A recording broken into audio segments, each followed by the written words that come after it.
Hoje eu tô com a camisa do acampamento, ó. Olha, bonito. Quem que pode fazer? G, você faz oração pra gente, por gentileza?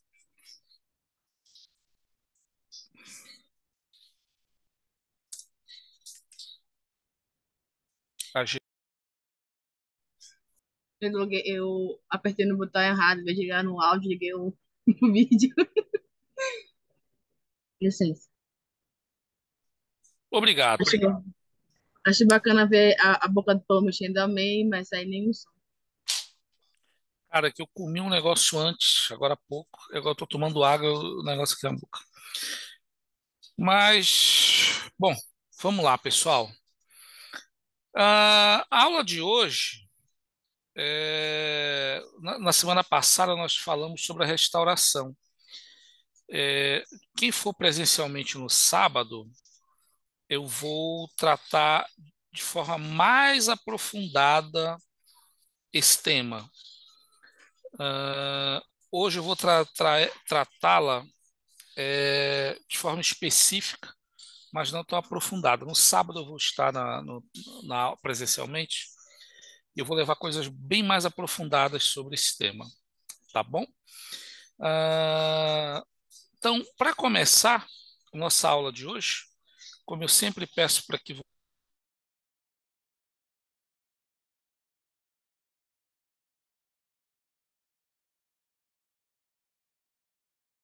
Travou para vocês também? Só para mim. Também travou, já perguntou se travou como as Travou outras. aqui é, também. Opa, voltou. voltou? Voltou? Voltou. Tu tava travado aí. Eu vi que eu tô mesmo, que a coluna tá ruim, bicho. Pior que eu tô mesmo. Mas vamos lá, gente. O que que eu vou pedir para vocês fazerem, tá? Eu já vou pedir para vocês fazerem a seguinte anotação agora, tá bom? O que que vocês sabem sobre a primeira visão? O que que vocês sabem sobre a primeira visão? Se hoje encostar alguém e perguntar para vocês, o que aconteceu aí na primeira visão? O Jesus Smith viu Salamandra Deus, branca.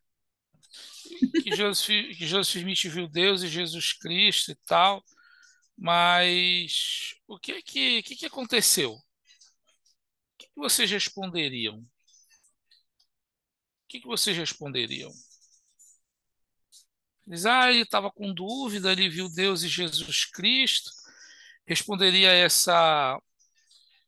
esse feijão com arroz?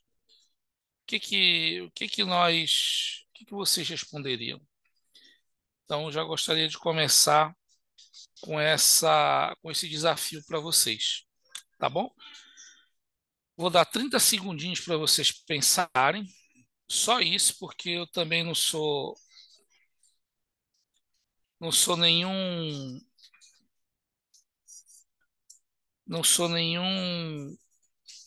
leigo, eu sei que vocês conhecem bastante, sei que vocês têm capacidade de poder responder isso. Então, quero que vocês pensem aí, o que que eu sei sobre a primeira visão? O que que eu sei sobre a primeira visão? Tá bom? Bom, dito isso, opa, peraí, voltei. Dito isso, vamos então ao que interessa. Carta da Salamandra. Não entendi. Não entendi. Sinceramente, não entendi. Por que carta da Salamandra? Sardinha, Oi, eu pode acredito falar. que foi um momento muito sagrado e especial, o qual Deus e Jesus Cristo estavam presentes naquele momento. E Joseph Smith teve o privilégio e foi chamado para ser um profeta. Certo. Ok.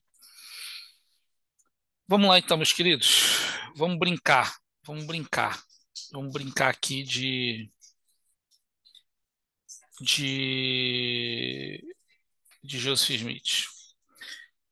Olha só, a primeira visão, ela não se resume ao simples fato de que Joseph Smith ele estava lendo as escrituras com um monte de dúvida na cabeça e ele falou, vou ler, olha aqui, vou fazer uma oração. Muito mais do que isso. Na semana passada, inclusive, eu compartilhei com vocês aqui em Santos, no volume 1, de que a escritura em Tiago 1,5, ele teve conhecimento quando ele foi assistir a pregação de um líder religioso da igreja metodista ou presbiteriana na época. O pastor lá leu a escritura, chamou a atenção dele, na casa dele, ele ele leu mais e mais vezes, ponderou sobre a escritura. No outro dia seguinte, então, ele teve a ideia de ir ao bosque, aqui, ó, e fazer oração. Quando ele fez oração, simplesmente aconteceu aquela mágica, pum, apareceu Deus e Jesus Cristo para ele. Foi assim que aconteceu?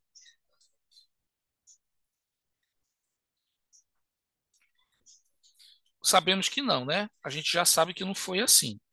Não foi dessa forma tão, vou colocar dessa maneira aqui, tão romantizada. Não foi assim que a coisa aconteceu.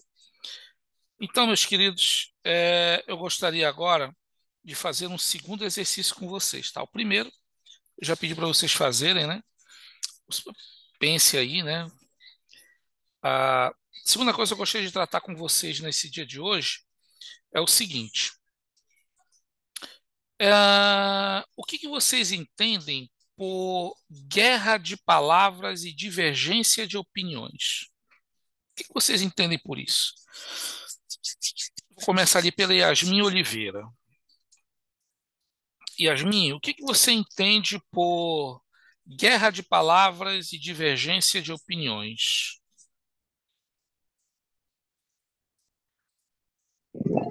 Quando uma pessoa fala uma coisa, outra fala outra, cada um tem a sua opinião. Ok. Letícia, pode falar, Letícia? Posso sim. Para você, o que é isso? Compartilha com a gente. Guerra de palavras e divergência de opiniões. Eu Guerra de acredito palavras. que uma guerra é sempre quando, pelo menos a visão que eu tenho sobre isso, é quando uma pessoa está tentando impor a outra aquilo que ela deseja. E a outra também, que apresenta uma opinião diferente, tenta impor aquilo para outra e acaba gerando um conflito, né? Aí gerando uma série de sentimentos ruins que acabam desencadeando vários outros conflitos. Então, eu acredito que é isso, quando umas pessoas tentam impor umas às outras aquilo que elas acreditam. Ok. Dos reis. Olha, meu querido Elo dos Reis. Para você, o que é isso? O que é uma guerra de palavras e divergência de opiniões? Terminei a missão já agora, né? Então, foi Mateus, eu vou dizer Mateus de novo. Não dá, não dá. Tá gravado aqui, ó. Sim. Mas recentemente estava no trabalho e a gente vê muito isso, né? Das pessoas falarem que acreditam, que não acreditam. E eu estava servindo no templo, né? Então, é uma coisa servindo no templo e depois ir para um ambiente de trabalho onde as pessoas têm suas próprias crenças e às vezes a gente precisa compreender, né? Tipo, falar o que a gente acredita, sempre deixar claro qual é a nossa crença, qual é a nossa religião, mas também respeitar a opinião delas, né? Então, sempre me deparei com elas perguntando, de que igreja tu é, não sei o quê, no que tu acredita. E lá onde eu trabalho, tinha uma outra membro também, né? Que ela está cabanagem. E era bom de ter a companhia, assim, né? Tipo, das mesmas crenças, e saber que tem pessoas que frequentam a mesma religião que eu. Mas essa guerra de opiniões e palavras, que seja isso. São muitas pessoas que acreditam que elas acreditam, né? Tem as próprias crenças. e não dão um braço a torcer, tipo, tu acredita nisso, eu acredito nisso, e não importa o que tu fale, não vai fazer mudar a minha opinião, né? Por isso que acontece essa guerra, né? Tipo, nenhum lado cede ao que a gente está falando. Perfeito, obrigado pelo que vocês falaram. Agora vamos subir o nível. Vamos subir o nível, tá bom? Eu queria ouvir a Daniela, depois o Felipe e depois a Liene, nessa ordem, tá? Daniela, Felipe e Liene. Que exemplos que vocês podem dar para a gente de como as pessoas hoje travam guerras de palavras e divergências de opinião nos dias de hoje? Na opinião de vocês, como isso acontece? Letícia, Daniela, Felipe e Liene. Nessa ordem, por gentileza. Tá. Recentemente a gente teve um exemplo bem, um ótimo exemplo, assim, entre aspas, né, em relação a isso, que foram as campanhas eleitorais, né? Então, Sim, era muita divergência de opinião, relacionada ao que seria melhor, o que seria pior, o que seria menos mal, né? Mas menos, eu o acho menos pior. que é o menos pior. Mas eu acho que um exemplo disso nos nossos dias atuais é essas campanhas eleitorais que a gente está tendo constantemente, né? De uns tempos para cá. Ok, campanhas eleitorais, belo exemplo. Obrigado, Daniela. Felipe, tá aí? Tô sim. Qualquer assunto que envolva, por exemplo, política, tem aquele ditado, política, religião, essas coisas envolvem muitas opiniões, não é? Não é um assunto que termina Futebol? rápido. Futebol também, mas a igreja sempre se prepara para esses momentos. Isso é diferente, né? Isso é o que diferencia a gente. Por exemplo, antigamente poderíamos comentar sobre qualquer coisa. Hoje em dia, um assunto pode gerar um conflito, um debate gigantesco. Sem dúvida. É o que eu acredito, é o que eu penso. Entendi. Liene, obrigado. Eu vou citar um exemplo diferente, porque eu já imaginava, né, que como eu ia ser a última, já iriam falar sobre futebol e sobre também Polícia. política. Então, eu vou falar Certo. sobre questão profissional, porque muitas vezes, por exemplo, eu trabalho em um hospital e ali há um procedimento a ser feito. Independente, né, de que é uma coisa certa ali a se fazer, só que tem várias posições e procedimentos que podem ser feitos, né? Cada profissional, ele trabalha da sua forma. Só que a questão principal a ser avaliada é que, independente de quais sejam os processos, os procedimentos a serem seguidos, é que há um cabeça ali, né, entre aspas. Há uma pessoa responsável, falando em hierarquia. Assim como na igreja, né? Nós temos o profeta, que precisamos respeitar esse hierarquia. Nós temos nossos líderes, que podem nos orientar da forma certa, podemos buscar orientação por meio dessas pessoas. E assim também, falando profissionalmente falando, né? É o exemplo que eu queria falar sobre Muito isso. bem, muito bem. Agora vamos subir o nível de novo. Vamos subir o nível. Obrigado pelo que vocês falaram aí, que são as coisas do dia de hoje, né? Mas vamos lá. É, sobre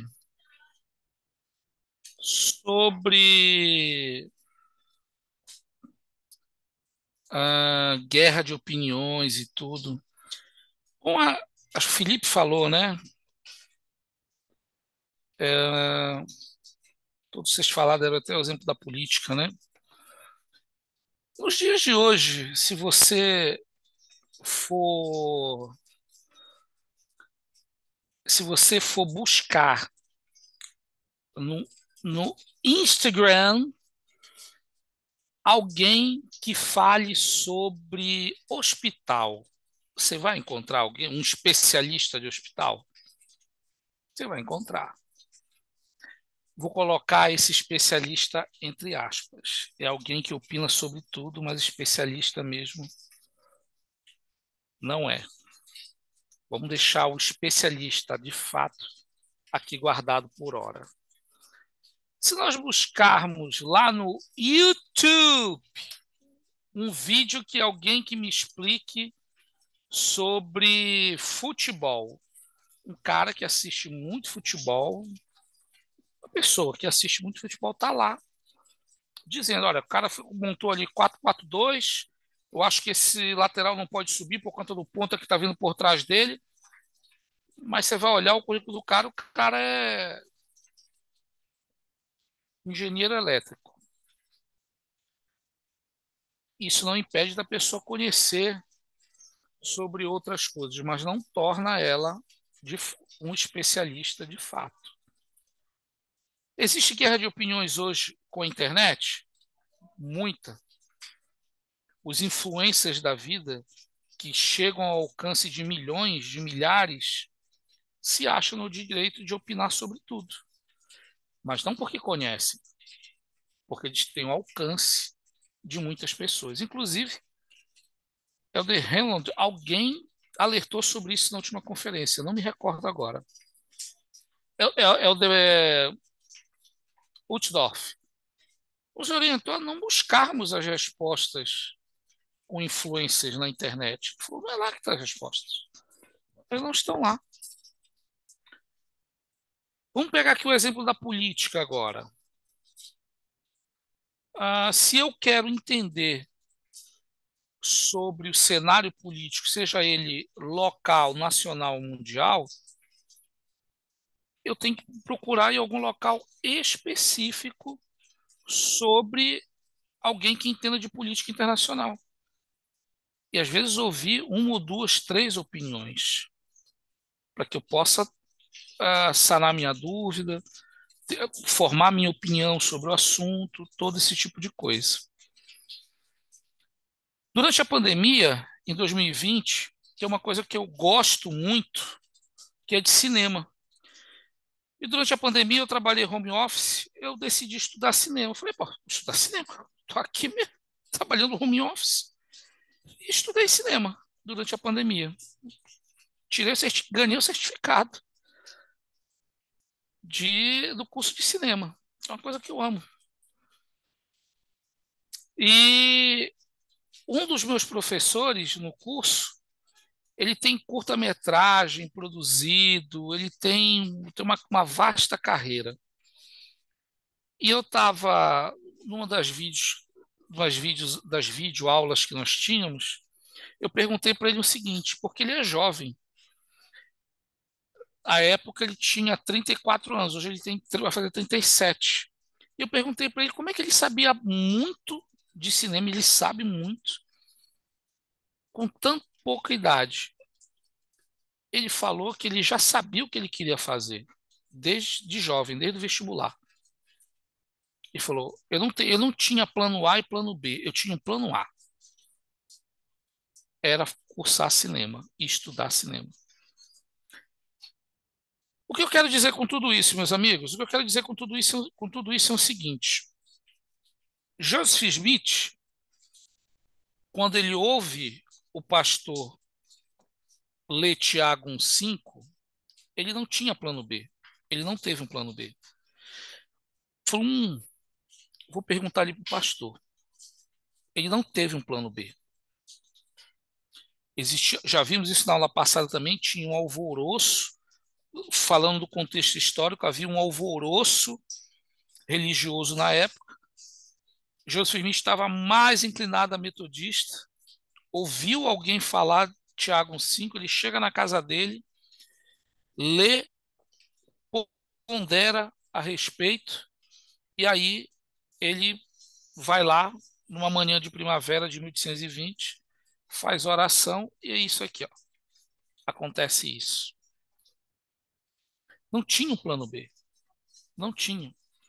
Um discurso do profeta, do presidente Nelson, na conferência de outubro de 2018, nesta conferência, um discurso chamado O Nome Correto da Igreja, o profeta diz o seguinte: portanto, o nome da igreja não é negociável. Quando o Salvador declara nitidamente qual deve ser o nome de sua igreja, e ainda precede sua declaração com pois assim será a minha igreja chamada, ele está falando sério. E se permitirmos que apelidos sejam usados, ou adotamos, ou até mesmo apoiamos esses apelidos, ele se ofende. Bom, esse é o profeta que está falando, né? É um homem que tem uma comunicação mais do que direta com o Salvador. Quem sou eu para questionar? Eu quero fazer uma pergunta para vocês agora, tá bom? Antes de eu fazer a pergunta, eu vou pedir o seguinte: eu quero que vocês abram o microfone de vocês e deixem aberto, que eu vou fazer 3 perguntas. Eu quero ouvir em uníssono a resposta de vocês, mesmo que seja diferente uma das outras.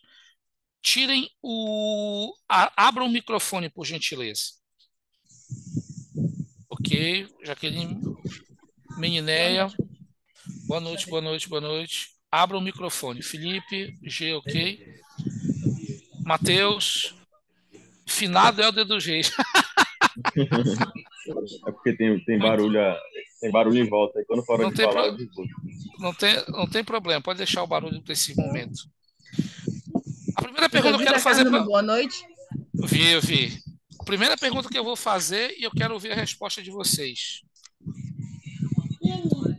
O profeta, quando ele fala que o nome da igreja não é negociável, isso tem a ver com a primeira visão? Sim ou não? Sim, Sim, sim. Sim. Sim. Sim. Perfeito. Segunda pergunta, está aqui nesse discurso também. Tomar sobre nós o nome do Salvador inclui declararmos e testemunharmos aos outros, por meio de nossas ações e palavras, que Jesus é o Cristo. Será que tememos tanto ofender alguém que nos chamou de mormons, a ponto de falharmos em defender o Salvador, inclusive em apoiá-lo, até mesmo no nome pelo qual sua igreja é chamada? Segunda pergunta. Nos ofendemos mais com isso? Segunda pergunta. Isso aqui de apoiarmos e testemunharmos o nome correto da igreja tem a ver com a primeira visão? Sim ou não? sim, sim. Sim. Perfeito. Por fim, a terceira pergunta. O restante do mundo pode ou não seguir nossa orientação de nos chamar pelo nome correto, mas não estaremos sendo honestos ao nos frustrarmos com o fato de a maioria do mundo chamar a igreja e seus membros pelo nome errado e fazemos o mesmo. Então, o que está por trás de um nome? Quando se trata do nome da igreja do Senhor, a resposta é tudo. Está em letra maiúscula, assim, tudo. Jesus Cristo nos instruiu a chamarmos a igreja pelo seu nome, porque ela é a igreja, ela é sua igreja, repleta de seu poder. Quando o profeta admoesta nesse discurso, lá em 2018, isso tem a ver com a primeira visão? Sim ou não? Sim. Não entendi a pergunta. Quando o profeta nos orienta a chamarmos o nome da igreja corretamente, isso tem a ver com a primeira visão? Sim ou não? Sim. Muito bem. Agora pode desligar o microfone de vocês. Perfeito. Gostaria de compartilhar com vocês agora uma declaração do presidente Henry Eyring. Tá bom? Essa citação do presidente Eyring, ela vai de encontro com a resposta que nós demos um para os outros agora. Tá bom? Então, eu vou compartilhar com vocês e observem como a colocação dele sobre o julgamento que o mundo faz tem muito a ver com esse discurso do presidente Nelson e com as coisas que vocês responderam. Tá bom? Deixa eu abrir aqui. Pronto, está todo mundo vendo minha tela aí? Vocês estão vendo aí? Estão vendo bem bonito? Pronto. Aqui, ó. É isso aqui que eu quero. Eu vou pedir ali para a Jaqueline, que ainda não chamei, a Jaqueline possa ler para a gente. Jaqueline, você pode ler para a gente, por gentileza? Pois sim. O julgamento humano e o pensamento lógico não são suficientes para obtermos as respostas para as perguntas que mais importam na vida. Precisamos das revelações de Deus. Olha só que legal, né? Lembra que nós falamos aqui sobre os influencers de hoje em dia, sobre os sabedores de tudo? Lembra que o profeta falou aqui sobre o nome da igreja? Perguntamos se tem a ver com a primeira visão. Olha o que o Adearinho nos alertou. O julgamento humano e o pensamento lógico não são suficientes. Meus queridos, eu gostaria que vocês agora fizessem um outro exercício, o segundo de hoje. Eu vou dar um minutinho para vocês, que é o tempo que eu vou aqui na minha cozinha e volto pegar uma água. Eu estou tomando um remedinho aqui. Eu quero que vocês pensem o seguinte, tá bom? Quero que vocês pensem nisso, tá? Eu quero que vocês ponderem agora esse minutinho e quando voltarmos vamos debater isso. Sobre a primeira visão, quando eu falo a primeira visão, eu estou falando do ato em si, do que ocorreu. Quando eu tô, não, vamos tirar a dúvida de Joseph Smith, a ação que levou ele a fazer oração. Falando disso aqui, do evento propriamente dito. Qual a importância disso para mim? O que isso aqui, como isso aqui é importante na minha vida? Porque percebam o seguinte, o que nos trouxe até aqui foi isso aqui. Não foi a dúvida do profeta do Joseph Smith. Foi isso aqui. Já falei na aula passada. Se não fosse ele, certamente o Senhor iria achar outro. Outra pessoa iria fazer essa oração e o Senhor iria aparecer para outra pessoa, mas a restauração iria acontecer. Isso eu garanto para vocês. Qual a importância disso para mim? Qual a importância disso? Isso aqui, esse evento, diz respeito àquela sessão de investidura no templo que você passou hoje, ou passou essa semana, ou agendou para amanhã, ou agendou para sábado. Isso aqui tem a ver com isso. O anúncio de um templo tem a ver com isso. De novo, não com a dúvida do Joseph Smith, com o evento. Nós estarmos aqui online, isso aqui é por conta disso aqui. As missões que alguns de vocês aqui serviram é em virtude disso aqui. Quando o profeta fala, o presidente Nelson fala aqui, ó, vamos falar o nome correto da igreja. Vamos mudar o símbolo da igreja, a logo da igreja. Não porque queremos firmar uma marca. Ele deixou isso bem claro. Quando ele fala isso, é o impacto disso aqui. De novo, não dá dúvida do evento. Dito isso, quero que vocês pensem agora, quando eu voltar dali, vamos debater. Que impacto isso tem para mim, na minha vida? São 21h01, vocês têm até 21h02 para ponderar, eu já volto.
Voltei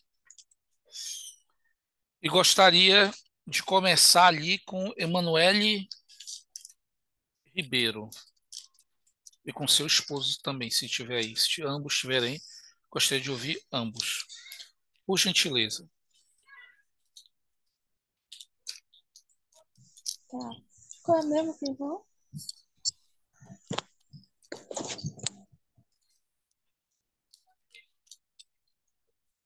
Tá. Bom, a importância, né, desse evento, né, de falar, né, o nome corretamente da igreja, né? Porque, assim, é algo que causa, tipo, um certo impacto quando nós falamos o nome da igreja. Porque o resto, né, das outras igrejas é igreja é isso, assembleia é isso, e tudo mais sobre isso. Agora, quando nós falamos que a igreja de Jesus Cristo, do Santo dos últimos dias, causa aquela certeza, dá aquela certeza que a igreja ela é verdadeira, né? Da importância de nós falarmos o nome corretamente da igreja. Não a igreja dos mormons, ou a igreja disso e tudo mais. Essa é a igreja de Jesus Cristo e ninguém mais além dele. Ok. E que impacto a primeira visão tem na sua vida? Então, quem dá um impacto, né, da primeira visão é do que testifica, né, do que o ponto central, né, de tudo, né, que é a primeira visão de saber, né, que tem uma pessoa que viu Deus e Jesus Cristo naquele momento, Deus e o Filho, falando corretamente, olha, essa daqui eu quero que você faça isso, isso e isso.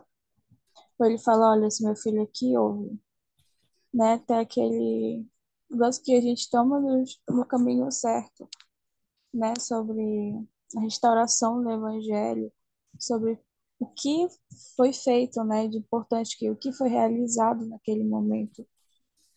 Uhum. Ok. Ah, vou na ordem aqui. Letícia, que impacto a primeira visão tem na sua vida? Nossa, essa pergunta, ela é muito interessante, porque a minha visão mudou muito sobre a restauração quando eu fui para a missão. Tipo, percebi que ela vai bem mais além do que a experiência de Joseph Smith teve. E principalmente na pandemia, ela ganhou um significado diferente na minha vida. Compartilha Eu, com a gente. eu lembro que quando eu estava na missão, em 2020, eu estava servindo no México e aí eu tive que voltar para casa, né? Só que eu perdi o voo para o Brasil, o último voo para o Brasil antes das fronteiras fecharem. E acabou que eu fiquei Mas olha, tudo tem um propósito, isso é muito real. Sempre, sempre. Então, quando eu perdi esse voo, eu tive um privilégio muito grande. Eu tive a oportunidade de assistir a conferência geral dentro do templo da cidade do México. E Olha, e o espírito da conferência em si já é muito forte, né? Então, dentro do templo, ela teve um significado totalmente diferente. E eu lembro lá em que cima. Exatamente. Eu lembro que nessa conferência foi quando teve o brado de Hosana, né? Quando o profeta, Sim. ele também anunciou aquela declaração da restauração, né? A proclamação da restauração do evangelho. E, caramba, eu nunca vou esquecer do que eu senti naquele dia. Eu realmente pude perceber que a restauração, ela é um processo. Ela não é um evento, ela é um processo. Ela vai acontecer daqui até o momento em que Deus realmente prepara a terra e seus filhos para a chegada do Salvador. E ela acontece diariamente. E foi o que mais foi falado nessa conferência. Eu lembro que o profeta ele sempre falava sobre isso. Os apóstolos, eles sempre ressaltavam isso, de que a restauração ela é um processo que acontece não só dentro da igreja, mas também nas nossas vidas, né? Não é à toa que a gente vive no evangelho restaurado, porque assim como as coisas elas são feitas por revelação, de acordo com a vontade de Deus, a nossa vida também deve ser guiada desta mesma maneira. O, e foi um dos primeiros conselhos do presidente Nelson, quando ele assumiu a presidência da igreja, que nós pudéssemos fazer, né, com que a revelação ela pudesse ser diária na nossa vida.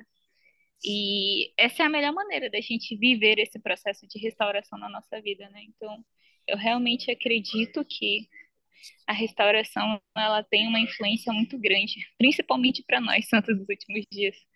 E quando a Sim, gente leva isso até as pessoas, elas também passam a entender mais sobre o propósito delas aqui na Terra. Elas entendem que não é só sobre Joseph Smith e tudo o que aconteceu, mas é realmente sobre a importância de nós voltarmos a estar com Deus. legal. Obrigado. Obrigado por compartilhar. Dos reis. Tá me ouvindo? Sim, pode falar, meu filho. É, antes da missão eu ficava pensando, cara, esse retornar só fala sobre missão, sobre missão, sobre missão. Ai, que Realmente, porco. mas para mim teve um novo significado também a missão de serviço em relação à restauração, porque eu fui pioneiro, então eu pude ter um sentimento que os pioneiros tiveram também, né? Tipo, se sentirem só, tipo, de estar no início, digamos assim, de algo, sabe? Então, quando eu comecei a missão, eram três, né? Três missionários, duas missões no Brasil. Agora são com cinco missões e só a missão. Enfim, tem muitos mais missionários que quando eu comecei, sabe? E fez eu começar a ver que realmente não foi Joseph que criou a igreja, né? Ele restaurou o evangelho. E por isso a igreja é desse tamanho. Então, tipo, a igreja é uma potência em várias coisas, sabe? O site da igreja, às vezes a gente não. Algumas pessoas não conseguem ver isso, mas só o site da igreja é algo surreal, sabe? Mas o impacto que teve na minha vida é ver o tamanho da igreja, como ela continua crescendo, independente do que esteja acontecendo no mundo ao redor. E ver que realmente está sendo guiada por Deus, né? Por um profeta que está sendo guiado pelo Pai Celestial. E ele toma decisões por revelação. E foi isso, foi assim desde o início, né? Por revelação. Então, o profeta sabe o que é melhor para nós, ele sabe as mudanças que devem ser feitas. Tanto que as revelações que acontecem no templo, a gente consegue ver realmente que é por inspiração, né? Que, tipo, passa a ter mais sentido quando tem uma alteração. Quando a gente está ali, parece normal já, né? Mas quando tem alguma revelação, alguma mudança, a gente consegue ver realmente que, tipo, tem um propósito daquilo que está acontecendo, que realmente não sai da cabeça do profeta. E realmente mudou a minha vida total. Não consigo imaginar minha vida sem o evangelho, ou sem ter sido numa missão de serviço. Legal, que bom, dos reis. Bom, gostaria de ouvir mais pessoas, mas o tempo não vai deixar. Eu gostaria de compartilhar com vocês o capítulo 2 do Santos, volume 1. E aí depois eu quero ouvir outras pessoas para o nosso próximo debate.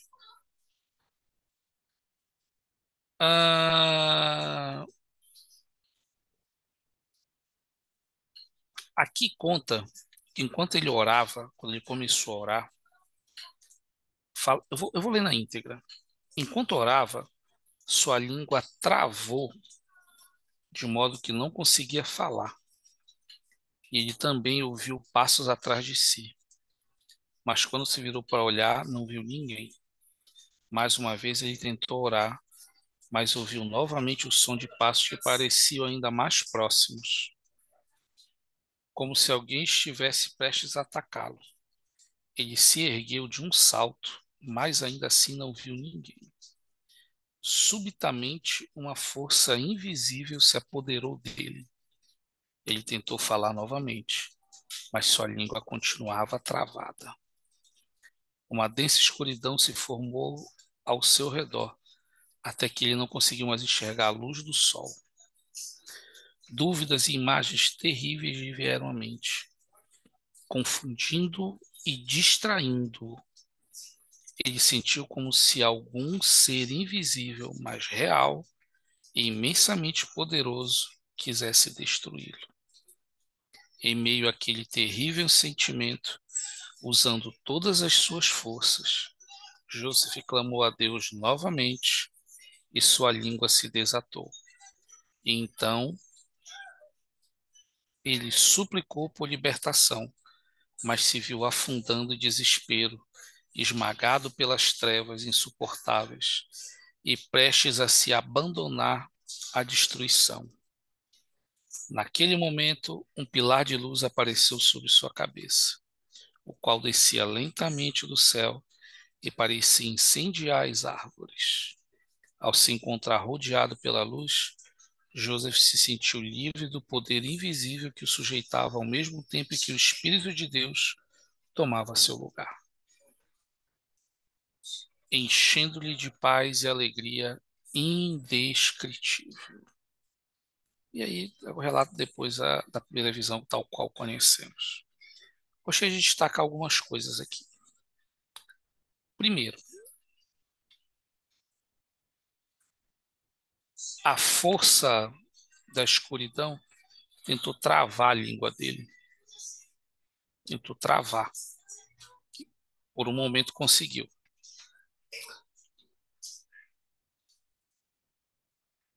Esse é o primeiro ponto. Segundo ponto que eu gostaria de destacar, que enquanto ele orava, ele ouvia passos, como se alguém quisesse pegar ele. Terceira coisa que eu gostaria de ponderar é que essa densa escuridão que se formou ao redor dele gerou dúvida nele, imagens terríveis, confundindo ele, distraindo ele,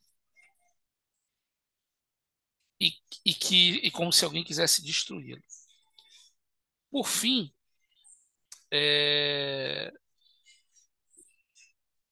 ele fala que ele estava se afundando em desespero, esmagado pelas trevas insuportáveis, prestes a se abandonar à destruição. Se nós pegarmos o relato, de novo, não há dúvida do profeta, o evento, esse evento. Hoje, de novo, alguns serviram missão aqui, e eu lembro da minha missão, eu lembro até hoje, eu passei na minha Pato Branco, Araranguá, minha quarta área. Uma família linda, morava de frente a uma família lá, membro da igreja. Começamos a ensinar, lindos, maravilhosos. Sentávamos na sala, aquela coisa assim de filme da igreja, era lindo. No final das contas, a família falou: obrigado, vocês são ótimos, continuem vindo aqui, mas a gente não quer se batizar. Nossa, mas aquilo me deixou muito chateado. Nossa, foi um momento difícil na missão para mim. Aquele momento ali. Eu queria ser transferido no outro dia. Foi dolorido, olha. Foi dolorido. E nos dias de hoje, essas decepções, elas existem. Elas continuam acontecendo. Mas hoje, nós já falamos aqui, né, de que todo mundo sabe um pouco. Já falamos dos alertas do profeta. Aqui ele alertou sobre o nome da igreja. Mas sobre o evento aqui em si, aqui de forma mais específica sobre o que está acontecendo. Acontece na vida de vocês, às vezes o inimigo quer confundir vocês, ele quer distrair vocês. Acontece às vezes que ele quer travar a língua de vocês. Acontece isso. Quando vai vir aquele momento de revelação, vai vir aquela resposta, ou vai vir aquele momento de prestar testemunho. Acontece na vida de vocês. E se acontece, eu sei que acontece, de que maneira hoje isso acontece? Eu gostaria de começar com a Daniela. Daniela, de que maneira hoje isso pode acontecer? Do inimigo querendo nos distrair, nos confundir, travar a nossa língua. Eu achei interessante isso, porque você falando, eu estava pensando justamente em algo que aconteceu comigo recentemente. Eu sou conversa, né? Eu tenho pouco mais de 4 anos de membro da igreja, mas Todos desde então somos. eu tento lutar contra o meu homem natural, né? O homem natural que existe em mim. Todos Eu nós. vivi, eu vou fazer 30 anos, né? Então eu vivi a vida inteira, vamos dizer assim, 26 anos, 25 anos fora da igreja. Então, muitas vezes alguns atos, algumas atitudes que eu tinha antes, eu tento melhorar, né? Tento deixar para trás realmente. E recentemente aconteceu algo assim. É, eu, no caso, eu estava em uma situação em que eu estava julgando muito uma pessoa, estava me chateando às vezes por uma atitude dela, em uma pessoa próxima a mim. E eu sempre senti o Espírito falando para mim que eu precisava conversar com essa pessoa. E eu adiei isso durante quase um mês.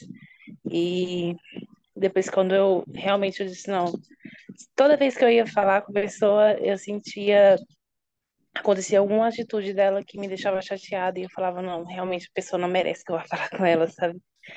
E depois de um tempo, eu disse, não, eu preciso fazer isso não tá me fazendo bem. Isso provavelmente também não tá fazendo bem para a pessoa.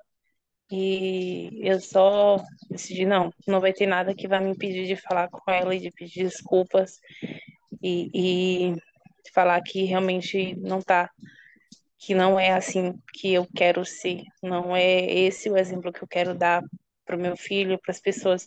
Hoje eu sou professora da escola dominical para jovens e não é esse o exemplo que eu quero. Todos os domingos que eu dou aula, eu falo para eles que eles precisam melhorar, que eles precisam buscar mais ser como Cristo. E esse tipo de atitude que eu estava tendo não estava demonstrando o que eu ensino, né? Então, eu resolvi procurar a pessoa e depois disso é como se esse sentimento que eu acho que Joseph sentiu naquele momento que ele estava sendo liberto de tudo aquilo que estava prendendo ele, de todo aquele mal que estava querendo consumir ele. Então, esse é um sentimento que eu sinto hoje, realmente de libertação, sabe? Legal. Obrigado, Daniela, por compartilhar. Jaqueline, como? Como isso acontece nos dias de hoje? Bom, é, eu vou compartilhar, né, o que aconteceu comigo. Eu Uhum, acredito que acontece realmente com muitas pessoas. É que, no caso do meu testemunho, né, eu tenho um pouco mais de 2 meses na igreja, na verdade, como membro, né, que a igreja eu conheço um pouco mais de um ano. E comigo foi muito difícil, realmente, é, entender, né, de que eu precisava disso. Eu tinha, eu sempre tive consciência de quem era Jesus e que Jesus Cristo era essa pessoa importante na vida de todos nós. Mas eu realmente tinha muitas dúvidas a respeito da igreja. E eu me senti realmente como o Joseph se sentiu ali, em apuros, desnorteado e até confuso, né? Cheio de dúvidas. Eu me senti nessa situação de dúvidas, por conta de tudo que eu acreditava. E eu senti, o peso da minha bagagem, que era muito grande. E eu tive, eu tive receio e eu fiquei frequentando a igreja durante muito tempo. Acredito que muitas pessoas me viam na igreja e engraçado que muitos achavam que eu já era da igreja, né? Que eu já era membro da igreja. Mas eu tinha, mas eu tinha essa, é, esse bloqueio muito grande. Era um bloqueio e eu pedia muito para Jesus para que eu pudesse enxergar. E eu me vi nesse acontecimento de Joseph quando ele pergunta, né, para Jesus sobre a igreja, qual seria a igreja, né? E eu fiz esse questionamento e acredito que até o último momento antes do meu batismo eu tinha esse receio, essa dúvida muito grande, mas foi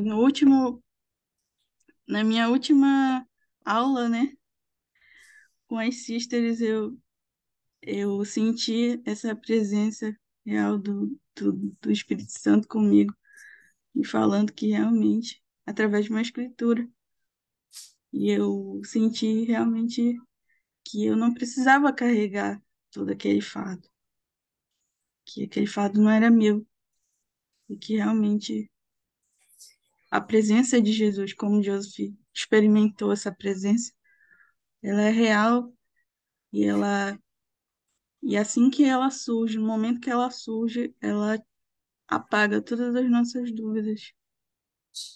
E por ela ser real e verdadeira, ela tira, né, todo esse fardo que a gente carrega. Legal. Obrigado, Jaque. Obrigado pelo lindo testemunho. Bom, gostaria de ouvir mais pessoas, mas o tempo não nos permite. Eu gostaria de convidá-los a refletirem sobre essas duas coisas durante essa semana. Quem puder ir na aula sábado presencialmente, eu vou aprofundar mais esse debate.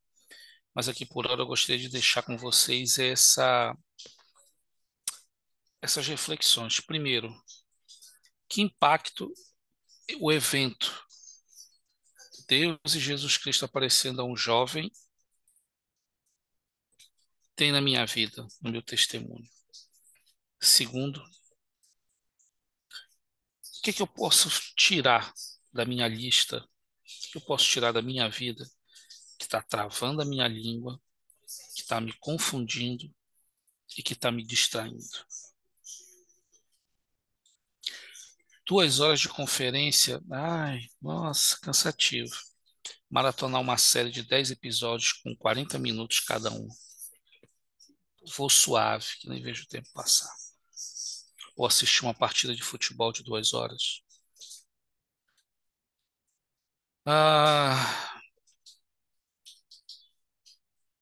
Eu não consigo ler as escrituras todos os dias. Vou tirar uma foto aqui para antes compartilhar com vocês. Mas eu leio uma história em quadrinho. Eu leio o meu livro preferido todo dia, pelo menos 5 páginas, um capítulo por dia. Então, o que está me distraindo? O que está me... Deixa eu tirar essa foto aqui, ó. Vou mandar para o antes compartilhar com vocês. Isso aqui é uma parte só, tá? Para poder chegar no ponto que eu quero. Aí o Anderson vai compartilhar com vocês. O que eu posso tirar da frente? Meu trabalho, ai não, meu trabalho é tudo. Sabe aquelas postagens, meu filho, minha vida? Não. O que eu posso tirar da frente? O que está me confundindo? Não, peraí, mas o meu signo diz que aqui vai ser um bom dia para mim. O meu signo está dizendo que hoje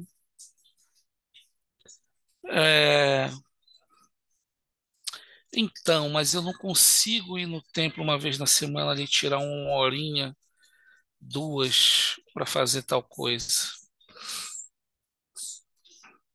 Porque eu não tenho tempo, eu sou uma pessoa muito ocupada. Eu não, eu passo horas, eu fico online na rede social. Toda hora, uma folga, eu estou entrando aqui na rede social no celular. Meus queridos, essa aí, eu sou fã do Batman. Quem me conhece mais intimamente sabe disso. Aí isso é uma parte das minhas histórias em quadrinhos. Tem mais ali para baixo nessa estante, tem ali para ali para o lado, ó. Tem algumas figuras, alguns bonecos, algumas coisas. Eu gosto muito. Eu sou fã de história em quadrinho. Tudo que vocês estão vendo no cinema aí, Guerra Civil, tudo isso daí, da Marvel, inclusive, tudo isso aí eu tinha em quadrinho. Eu me desfiz alguns anos atrás, um pouco antes da pandemia, e hoje eu me dedico só ao meu personagem preferido. Aqui embaixo, aqui, ó, onde vocês estão vendo ali aquela caixinha de som do Batman ali, ó, ali, esse aí, ó, essas histórias aqui do lado, ó, onde está o boneco do Batman em cima, aqui, ó, tá vendo? Tem um boneco do Batman fechado, tá vendo essas histórias aí? Essas são as atuais, são as mensais. Se vocês observarem, vocês veem que só tá, a maioria delas está fechada, está aberta, está aqui do meu lado, ó. Está aberta a primeira, a segunda e a terceira que eu li, o número 1, 2 e 3. A número 3, essa aqui, ó, que está aberta, ela deixa eu te dizer o mês. Ela não tem nem um mês aqui, não consigo nem ver para mostrar para vocês. Mas ela é bem, bem antiga. Deixa eu ver aqui o mês dessa. Deixa eu ver se eu consigo. Também não tem. Nossa, tudo isso. Que caro. O que eu quero dizer com isso é o seguinte. Eu gosto muito, muito. Gosto muito de ler história em quadrinho. Mas eu tenho uma meta comigo. Eu não deixo isso aí me distrair. Eu acordo de manhã, eu faço oração. Às vezes de manhã cedo é o horário que eu leio as escrituras. Na maioria das vezes é de manhã cedo. Mas eu não deixo isso que eu gosto muito me distrair. Porque se isso começa a me distrair, vai começar a me confundir. Se começar a me confundir, me trava a língua. Se me trava a língua, eu começo num processo que eu vou chamar de autodestruição. E acrescento mais ainda, sem que eu mesmo perceba. Porque eu não consigo, eu nunca tenho tempo. Não, servir na igreja não dá, porque não dá, eu não tenho tempo. Ai não, jovem não. Tô até com a camisa do acampamento aqui hoje. Dar aula, não, discursar não é para mim. Vencidas as barreiras, estabelecendo metas, nós podemos alcançar qualquer coisa. Todos nós entramos numa faculdade, temos uma caminhada de 4, 5, 6 anos aí, 10, 8, até que nós sejamos os profissionais capacitados a atuar naquilo que nos propomos por esse período de tempo. Quando nós fomos para a missão, quem serviu missão, quem diria que nós estamos sentados tirando dúvidas das pessoas sobre o Evangelho, dúvidas complexas. Meus queridos, o que está me distraindo? O que está travando minha língua? O que está me confundindo? Acontece nessa ordem. Me distrai, me confunde, me trava, me destrói. É assim que acontece, sem que eu perceba. E aí, o que nos leva à primeira pergunta que eu pedi que vocês refletissem. Que importância este evento tem na minha vida e no meu testemunho. Para terminar, gostaria de repetir para vocês. Tudo,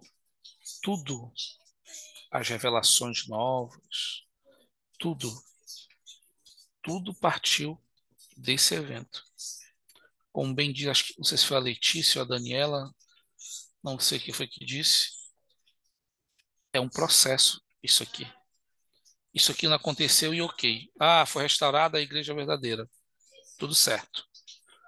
E como disse o Mateus, o dos reis, não é, a restante das coisas não acontecem por conta de uma administração de quem é o presidente da igreja.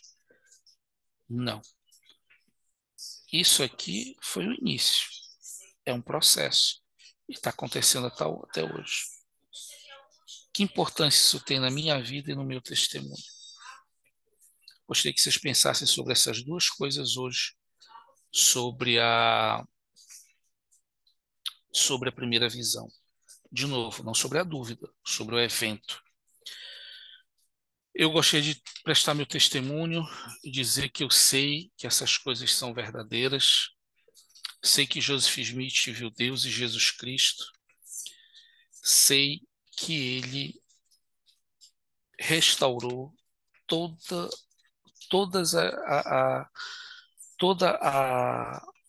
a igreja de Cristo, a essência está ali, toda está ali. As chaves do sacerdócio, as ordenanças, as doutrinas, tudo ele trouxe de volta.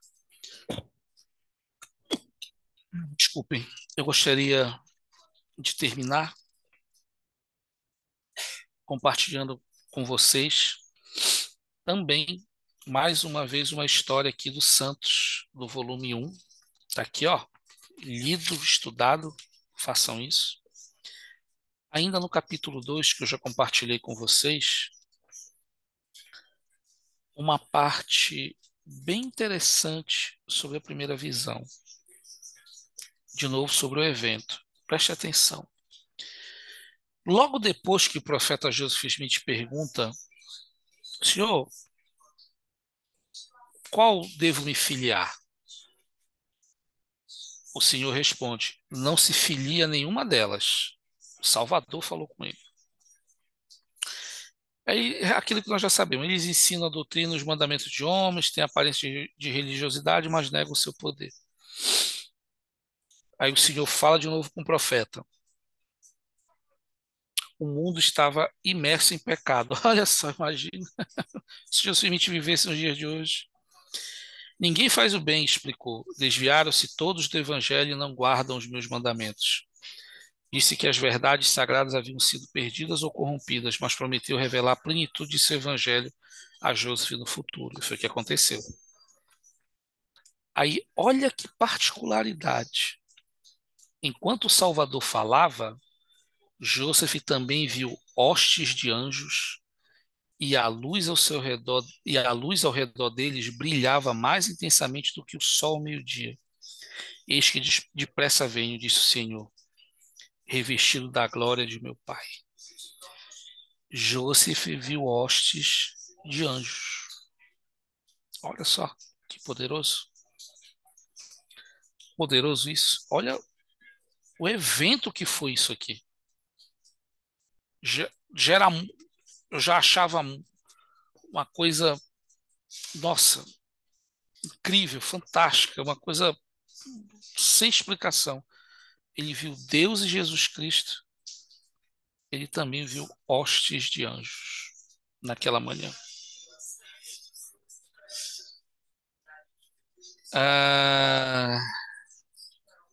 Eu sei que isso de fato aconteceu. Eu tenho testemunho disso. Eu sei que aconteceu. E eu sei que ele é o profeta da restauração. Eu sei que o presidente Nelson é um profeta da restauração hoje. Ele é o profeta vidente e revelador. Pensem e ponderem sobre o impacto que isso tem na vida de vocês, a importância que isso tem. Identifiquem aquilo que está distraindo vocês, confundindo vocês, porque isso vai levar vocês a serem travados e se autodestruir. Pensem sobre isso. Gostaria de deixar essa aula, meu testemunho, no sagrado nome de Jesus Cristo. Amém. Eu gostaria de pedir para o Mateus dos Reis, Mateus Finado Helder dos Reis, fazer a última oração para a gente. E gostaria de fazer 2 pedidos. O primeiro, semana que vem eu estarei viajando a trabalho, não estarei com vocês aqui na quinta e nem no sábado. Provavelmente a irmã Simone vai conduzir a aula com vocês. Eu estarei fora a trabalho, estarei em Brasília, depois em Maringá. Quero ver se dou tempo de ir lá, conhecer o templo, tirar uma foto, né? Não tá podendo entrar ainda. O templo de Brasília. Quero ver se dá tempo, vou ver. E eu retorno na madrugada de sábado para domingo. O segundo, então, a irmã Simone vai estar aqui. O segundo pedido que eu gostaria de fazer para vocês é... O Antes colocou um negocinho de dinheiro. Tem não, filho. Tem não. Vou a trabalho. O segundo pedido que eu gostaria de fazer a vocês é o seguinte. Se às quintas-feiras, pela manhã, vocês estiverem livres, tiverem uma disponibilidade, por favor, apareçam lá no turno da quinta pela manhã.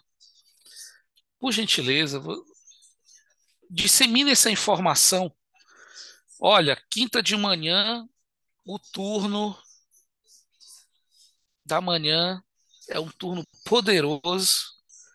Tem o querido Bruno Meirelles, só gente boa, Moisés. Então, na quinta pela manhã, nós aguardamos vocês lá, tá? Então, dissemine essa informação e, se puderem, apareçam. Dos Reis, por gentileza. E outra coisa, o Barbosa, o Barbosinha do Instituto, está lá também. A esposa do Na Antes quarta está lá noite é também. melhor. E o vosso Vou na quarta professor, noite é melhor. e vosso professor está lá também. Ou seja, vai estar tudo em casa.